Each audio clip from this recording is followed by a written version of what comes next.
teknologi yang Allah siapkan untuk menunjang kehidupan kita dengan lebih baik, namanya teori wakaf. Teknologi ini disebut dengan teknologi investasi abadi. Abang kakak ayah bunda yang dirahmati Allah, Rasulullah bersabda dalam sebuah hadis, "Idza mata ibnu Adam, inqata'a anhu amaluhu illa min thalatha. Illa min sadaqatin jariyatin au ilmin yuntafa'u bihi au walidin salihin yad'u lahu." Apabila seorang manusia ibnu Adam meninggal, maka terputus pahalanya, terputus amalannya kecuali tiga hal. Sodakoh jariyah. Ini kenapa saya bilang wakaf adalah konsep sodakoh. Karena Rasulullah bersabda sodakoh jariyah, sedekah yang jariyah. Makna jariyah ini adalah sedekah yang tak mati, tak habis, dan terus berkelanjutan. Ada ilmu yang bermanfaat dan ada anak soleh yang mendoakan. Tiga hal ini, tiga hal ini adalah sejatinya investasi utama. Bayangkan, kita sudah meninggal, usia sudah habis, tapi amal terus mengalir.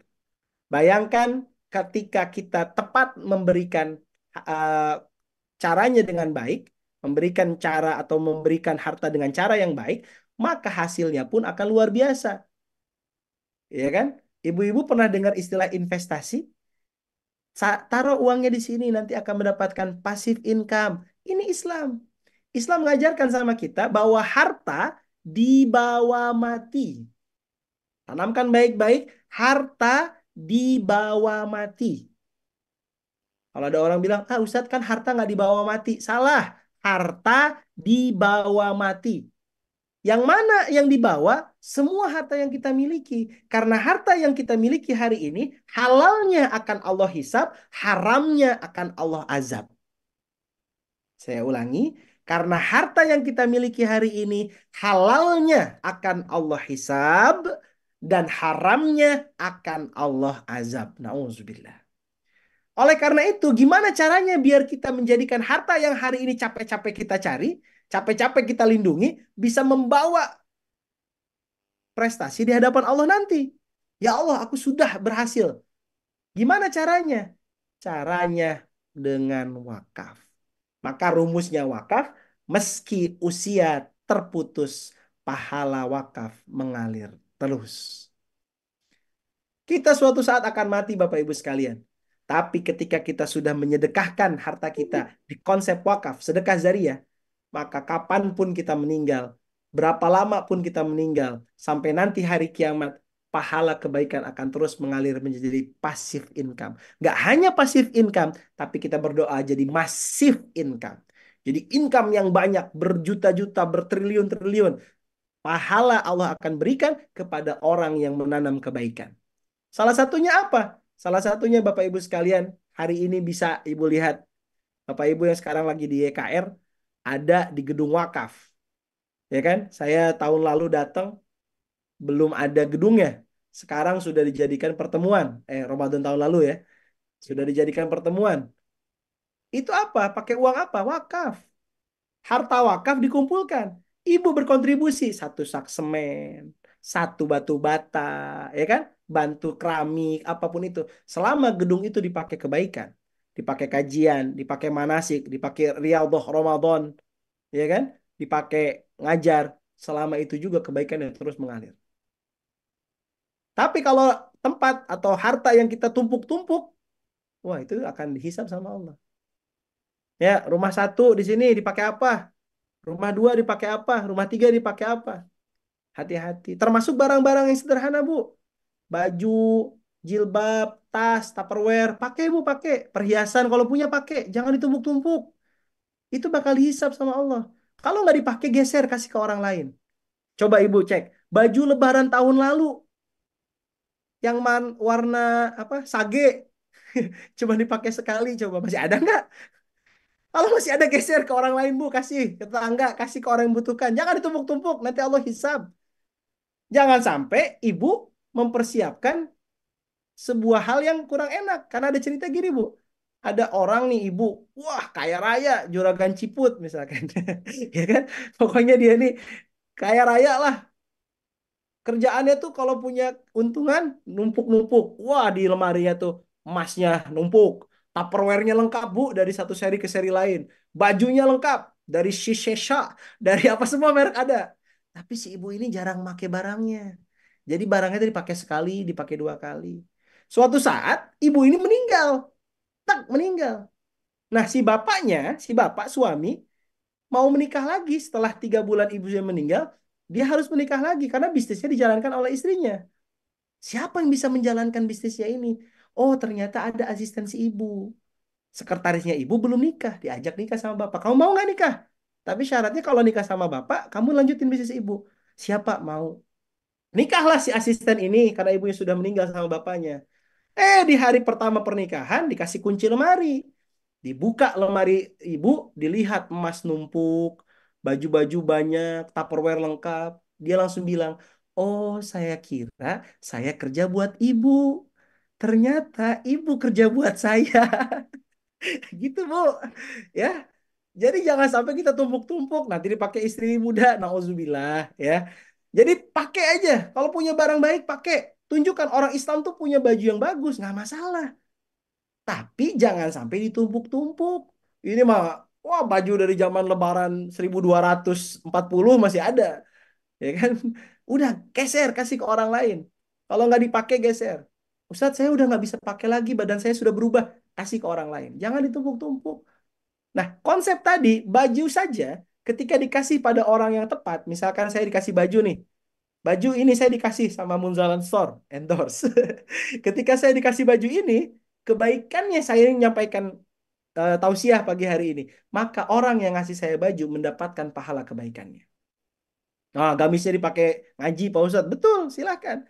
Makanya ibu kalau mau ngasih barang, cari orang yang suka berbuat baik. Wah, ini nih Pak Indra nih pasti suka beramal soleh. Wah, saya titipin mobil saya, Pak Indra pakai mobil saya aja. Biar setiap kali Pak Indra jalan, pahalanya buat saya. Contoh gitu.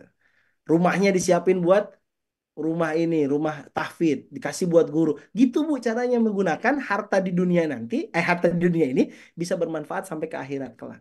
Jadi nanti ketika di hadapan Allah, Bu, hartanya kemana aja? Enak ngomongnya ringan. Sudah saya kasih, sudah saya wakafkan. Anak-anak ibu gimana? Anak-anak saya juga alhamdulillah nggak rebutan. Karena apa? Karena dulu waktu kakek bapak saya meninggal, nggak ada wakafnya, kami saudara berebut. Kami saudara jadi berantem gara-gara hartanya nggak seberapa. Saya nggak mau kayak gitu lagi, makanya hartanya saya wakafkan biar anak saya nggak usah rebutan gitu. Kenapa saya bilang kayak gini? Karena investasi tadi kata Rasulullah, salah satu investasi yang terbaik adalah anak soleh yang mendoakan. Makanya hartanya digunakan untuk investasi pendidikan anak. Ibu-ibu saya tanya nanti. Ayo saya tanya sekarang ya, saya nanti. Kalau nanti kita meninggal, ibu-ibu dapat 2 opsi. Disolatkan sama Ustadz Abdul Somad atau disolatkan sama anak ibu. Mau milih yang mana?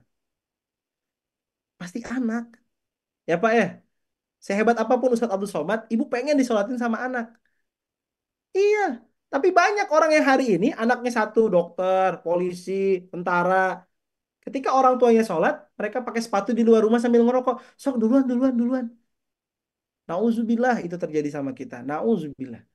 Semoga kita punya anak yang soleh yang terus mendoakan ketika kita meninggal, dia nyolatkan. Oh, Masya Allah, itu cita-cita luar biasa. Ustadz, anak saya perempuan semua. Jodohkan dengan Ustadz, dengan Ustadz. Jodohkan dengan suami yang baik. Agar nanti ketika kita meninggal, suaminya nyolatkan kita. Oh, itu yang terbaik. Nah, punya diamani putra yang soleh, insya Allah istiqomah. Jaga baik-baik, jaga makannya, jaga kata-katanya. Ya Bu, kenapa Ustadz anak saya susah diatur? Makannya salah. Anak bengal, anak nakal, itu salah makan. Ada harta haram. Hartanya bisa haram secara sifat, bisa haram secara zat. Kalau harta haram sifat, bisa jadi uangnya uang syubhat. Makanya kalau Bapak pulang ke rumah tanya, uang apa ini Pak? Tadi Bapak tanda tangan katanya. Tanda tangan apa? Nggak tahu dikasih, balikin. Daripada nanti hati anak jadi keras. Ya kan? Yang kedua, ibu-ibu kalau jajan hati-hati. Ini yang di Bandung hati-hati. Orang Bandung kalau jajan yang penting halalan, toiban. Bukan Ustadz. Yang penting enakan, murahan, diskonan, cashbackan. Nggak dicek halal toibnya. Hati-hati Bu. Wah ini makanan Korea. Oh Masya Allah enak. Ternyata mengandung babi. Cek dulu halal toibnya. Ya, ada Ustadz ini mah cuma tepung. Ih, ibu nggak tahu di dalam tepung aja ada potensi haramnya. Makanya cek ada logo halal atau tidak. Kalau ada, baru boleh makan. Pastikan anak-anak kita makan yang halal. Dan kalau lebih enak, masak sendiri ibu-ibu. Jangan sampai jadi istri virtual. Anak-anak lebih kangen makanan GoFood daripada makanan ibu. Nauzubillah. Ya. Nah, terakhir di momen ini yang ingin saya sampaikan adalah ternyata wakaf ini adalah sebuah investasi. Jadi kalau ada ajakan berinvestasi, maka investasi yang betul-betul luar biasa namanya wakaf. Nah, tiga teknologi yang Allah siapkan ini seyogianya harus kita aplikasikan dalam kehidupan. Kenapa? Karena semua yang Allah janjikan itu full of pertolongan.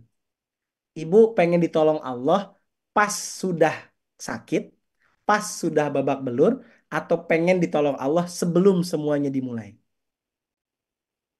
Kan ada orang kepleset, ceduk jatuh, terus bilang, hati-hati atuh, udah jatuh. Baru ngomong hati-hati, set kepleset jatuh, ceduk. Di situ licin, udah jatuh, udah benjol, baru dikasih tahu atau mau dikasih tahu sebelum berangkat ke sana pakai sepatu ini karena di sana licin. Nih pegangan ini nanti licin. Mau yang pertama apa yang kedua? Yang pertama dikasih taunya setelah benjol, yang kedua dikasih tahu sebelum dimulai. Nah, teknologi yang Allah sampaikan, kita akan bisa terhindar dari PHK, dari penyakit, dari hutang, dari masalah keluarga ketika kita mengaplikasikan teknologi infak, teknologi zakat, teknologi wakaf dalam keluarga. Jadi sebelum ada penyakit, kita udah bayar zakat. Ya Allah, aku udah bayar zakat. Sehatkan, ya kan? Bersihkan diriku. Karena doanya tadi, wa ja'ala laka tohuro. Allah menjadikan dirimu bersih. Bersih dari apa? Dari hatinya bersih, imannya bersih, fisiknya bersih. Makanya dalam sholat duduk tahiyat apa? Duduk antara dua sujud. Ibu-ibu hafal kan? Robbik firli warhamni wajburni warfa'ni warzukni wahdini wa'afini. Kita minta afini. Apa artinya afini, Bu? Minta disehatkan dalam taat. Berarti sehat itu permintaan kita sama Allah. Maka nanti yang umroh, ibu-ibu kalau umroh, kalau tawaf, Asal ya ketika tawaf sama Allah dan masih bisa berjalan, minta sama Allah, ya Allah sehatkan kaki saya, buat kaki saya berjalan ke tempat-tempat yang baik. Kalau saya bawa jamaah umroh, wah masya Allah, ketika itu saya bilang harus sehat ibu. Biar apa? Sehat dalam taat, sehat bukan untuk maksiat. Minta sama Allah. Minta agar nanti mati, Allah cabut nyawa kita, tidak susah dan tidak menyulitkan. Tidak susah dan tidak menyusahkan. Minta husnul khotimah, meninggal di hari Jumat setelah sholat subuh, meninggal hari Jumat setelah sholat asar. Itu apa? Itu permintaan goalsnya kita ke Baitullah nanti. Jadi nanti di Baitullah itu kita sadar betul-betul bahwa kita butuh Allah dalam segala sesuatu. Nah, bagaimana cara aplikasinya? Selain teknologi-teknologi sholat, teknologi puasa, teknologi yang lain, teknologi zakat, infak, dan wakaf harus dijadikan goals utama kita hidup di dunia ini. Karena kalau kita bisa mengaplikasikan dalam kehidupan, maka insya Allah kehidupan kita akan jauh lebih baik dan akan terhindar dari hal-hal yang tidak diinginkan, dari hal-hal yang kita sebut tadi PHK, penyakit, hutang, keluarga.